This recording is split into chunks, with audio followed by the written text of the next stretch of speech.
Hebreos capítulo 6, versículos 4 al 6. Por favor, mucha atención, porque aquí vamos a aclarar este punto a la luz de el griego y la traducción de la Vulgata hacia el español. Dice, porque es imposible que los que una vez fueron iluminados y gustaron del don celestial y fueron hechos partícipes del Espíritu Santo, y asimismo gustaron de la buena palabra de Dios y los poderes del siglo venidero, y recayeron, sean otra vez renovados para arrepentimiento, crucificando de nuevo para sí mismo al Hijo de Dios y exponiéndole a vituperio. Textualmente lo que esto nos está diciendo es, si yo ya acepto a Cristo y soy sellado por el Espíritu Santo y peco, se acabó la salvación y ni siquiera tengo ya la opción arrepentirme de nuevo, sino que estoy condenado. ¿Qué dice el texto original? Porque aquí tú, David y yo tendremos una eternidad a pegarnos una buena chamuscada en el infierno, porque ya no tendríamos esperanza ni salvación. Así que acláreme bien esto, porque si no, vamos a tener problemas aquí. Este es un ejemplo de una mala traducción. En la Reina Valera. Bueno, más que la Reina Valera, en la Vulgata Latina. Que es la causante, digamos, la mamá del error. La mamá del error. Ni siquiera en la Vulgata Latina, pero en la Septuaginta sí estaba bien. Sí. Ok. No, la Septuaginta no existía porque esto es... Septuaginta solo es Antiguo Testamento. Fue justamente a propósito esa pregunta. Ya. Para ver si estabas atento, Septuaginta no hay Nuevo Testamento, solo es la Torá y hasta la Tanaj. Chanfle, no contaban con tu astucia. Para ver si estábamos atentos. En el texto griego, mire qué dice.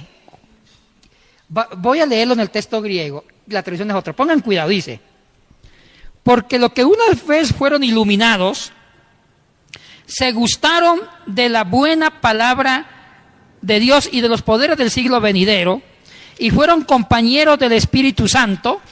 Ahora versículo 6. Y cayeron, no es recaer, y cayeron, es imposible de nuevo renovar a cada uno hacia el arrepentimiento, y en lugar de ayudarlos, se les crucifican con burlas y se les coloca en vituperio público. Así no se les puede ayudar a rescatar.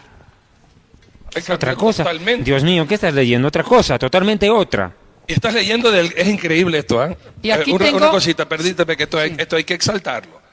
Griego neto. Él está leyendo del griego y lo está traduciendo literalmente del griego al español, y eso es lo hermoso aquí, hablar con la autoridad del conocimiento. Es bueno que el Espíritu Santo nos revele muchas cosas bíblicas, y eso es hermoso, confiar en la sabiduría que el Espíritu Santo nos da, la sabiduría de lo alto. Pero también nos ha dejado estos programas para instruirnos, y es importante el conocimiento, ya que con el conocimiento es que uno tiene la autoridad para hablar y enseñar. Y atención. Yo quiero que nos ayuden a enfocar He escrito el versículo 6. El versículo 6 es el versículo polémico. Sí. Porque vuelvo a leer qué dice el versículo 6 en la Reina Valera. Hebreos 6:6 dice, y recayeron, sean otra vez renovados para arrepentimiento, crucificando de nuevo para sí mismos al Hijo de Dios y exponiéndole a vituperio. Mejor dicho, el que peca por segunda vez, Chao. nada vale de arrepentimiento, ni lo intente. Eso dice el texto, no lo digo yo. O sea que según el texto, todos ustedes y yo ya estamos condenados. Porque ¿quiénes no han pecado por varias veces? Todos hemos pecado. También usted, Arturo, ha pecado. Hasta después de haber aceptado al Señor Jesucristo. También dice la Biblia que el que dice que no ha pecado dice que Dios es un mentiroso. Primera de Juan 1:8. Porque Dios dice que sí somos pecadores. Ahora, ¿cuál es el error que cometió San Jerónimo? Al traducir del texto griego al latín, él tradujo del griego al latín en forma literal. Y el griego es una de las lenguas que nunca se puede traducir literalmente, porque en griego una palabra se puede decir de 5 formas diferentes. En griego hay que buscar primero el sujeto, después el verbo y después el predicado.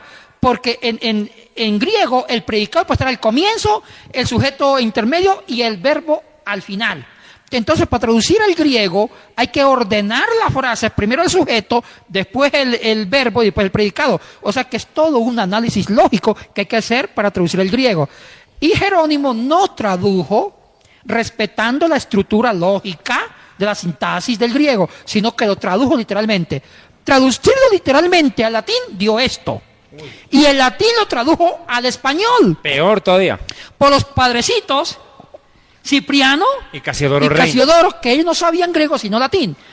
Vamos a ver en el tablero. ¿Cuál sería la traducción? Sería... Léelo en griego porque tú sos profesor de griego y hay personas que sí hablan griego y necesitan que les leas en griego. Dice, kai parapesontas, kai es i, parapesontas es caer. El latín lo traduce como recaer, igual que la Reina Valera. O sea que la traducción de recaer no es legítima, es caer. Si usted lo lee en otras versiones, como la de NBI, dice caer, no sé si dice caer. Es 6. imposible porque así vuelven a crucificar. No. Es imposible que renueven su arrepentimiento aquellos que han sido una vez iluminados, que han saboreado el don celestial, que han tenido parte en el Espíritu Santo y que han experimentado la buena palabra de Dios y los poderes del mundo venidero y después de esto se han apartado. Es imposible porque así vuelven a crucificar para su propia desgracia al Hijo de Dios y lo Pero exponen no a la dice vergüenza. recaer. No, apartado, dice acá. Recaer significa que cayeron varias veces. El texto griego dice caer. Entonces dice, kai parapesontas, coma, palines de nuevo, anakainesine significa de nuevo renovar a cada uno hacia eis metanoian, hacia el arrepentimiento al Hijo de Dios. O sea que es imposible renovar a cada uno hacia el arrepentimiento al Hijo de Dios, y en lugar de renovarlo y ayudarlo, crucificándolos a cada uno, porque ana es una preposición distributiva que traduce cada uno, y estauronta traduce crucificando. Es muy usual en lengua griega que se formen palabras compuestas uniendo preposiciones con verbos, como en este caso. La palabra crucificar solamente es estaurontas. Y si quiere decir crucificando a cada uno, se coloca ana. Entonces aquí es ana, a cada uno crucificándolos. Aquí no se refiere crucificar a Cristo, como se refiere el latín y la Reina Valera, sino crucificándolos a los pecadores en sí mismo y colocándolos al vituperio. O sea, ¿qué es lo que quiere decir la traducción? Que las personas que cayeron, tenemos que ayudarla. Pero no le podemos ayudar para que se vuelvan a arrepentir crucificándolas con burlas, con condenas. Tú caíste, has caído. Y colocándole grandes cargas. Así nos la ayuda a invitarles a que se renueva. Es que ahí se viene el versículo, con misericordia y verdad se corrige el pecado. O sea que el texto pasó de un texto punitivo, castigador, sin esperanza, a un texto de esperanza de cómo ayudar al caído. Más bien está dando la solución de cómo ayudar al que cayó. ¿Sí? En el original da eso, pero en la Reina Valera acá te despedazó. Ahora, y no fue culpa de la Reina Valera. Es del latín, pues. De San Jerónimo, porque San Jerónimo es hijo de su época. En la época de San Jerónimo, el catolicismo antiguo sacó la teología de los pecados posbautismales. ¿Cuántos pecados se podían cometer después del bautismo? Porque para el cristianismo antiguo, el bautismo borraba los pecados. Claro. Entonces, si usted se bautizaba, no podía cometer más pecados, solamente uno grave. Entonces, la iglesia antiguamente legisló que después del bautismo solamente puede cometer un pecado grave. Otro pecado grave queda excluido de la comunión con la iglesia. Entonces, San Jerónimo, con su mente de teología de pecados posbautismales, depositó en el latín esa teología y traducirla al español. Nos quedamos sin salvación. Qué impresionante. Qué y por eso es difícil. que mucha gente tampoco quiere obedecer en el bautismo actual, porque todavía tienen esa mentalidad de que yo todavía voy a seguir pecando, entonces por eso no me bautizo, entonces voy a dejar de pecar para entonces bautizarme, y eso va a ocurrir solamente cuando esté muerto. Claro. Y una cosa importante que quiero aclarar. Mucha gente se puede asustar. Está diciendo, bueno, pero la Reina Valera es palabra de Dios. Claro que la Reina Valera es palabra de Dios, pero seamos conscientes.